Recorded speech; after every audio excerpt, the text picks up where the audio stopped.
I mean, that's the coriander itself, you know, like you cannot clean it, you know. You're always gonna spread and it's gonna be everywhere, you know. So yeah, that's the I think I like the most of the coriander leaf. Like, even though most of the product or most of the material will disappear or will be clean, there are like few ones that will stay in some specific areas, and then they last forever, you know. There's a lot of topics that I was asking myself, how you make coriander leaf. That was the very first thing, like, okay, I wanna make coriander, how you make it. I was checking internet, YouTube, a lot of like, doesn't exist. There's not like a proper machine to create, because I know why, because like it's sort of like a waste of time and waste of like paper and everything. It's garbage at the end at some point, but there is none. So I was guessing how a machine to produce coriander leaf will look like. So I was designing myself. I was doing with scissors, with like the thing, like, you know, for the paper, like when you do like the perfect, beautiful holes.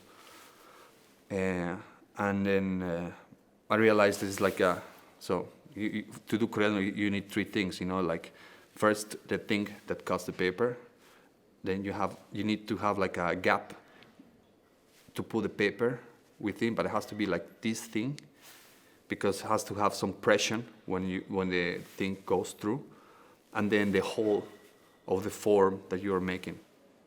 So those three things, I was like, okay, this is the way how you perforate the paper.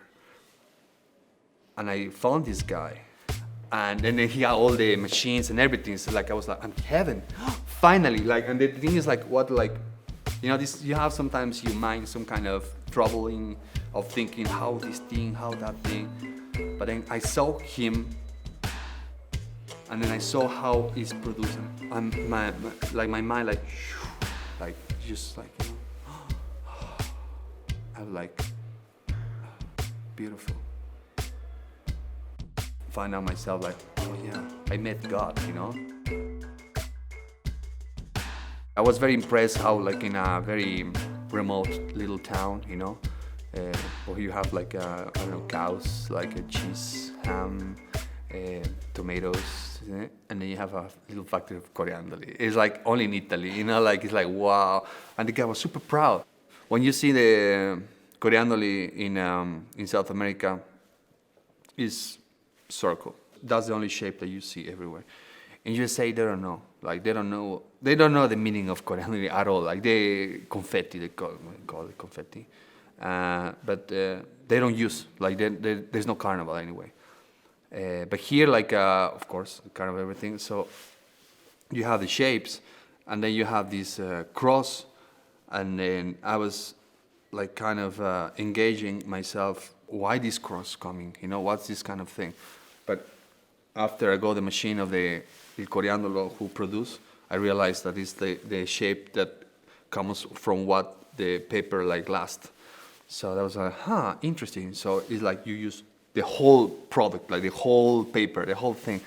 You have this kind of handwork, and then the cross is a sort of like a certification. They say like, yeah, you have the coriander, but you have the cross, so this is coming from Italy. Coriander leaf, I think, is like at some point is a thing that might disappear. You know, it's a product like it's like people love it, but also hate it. You know, because it's like you have everywhere, and like it's very hard to clean and all this stuff that kind of attached to it.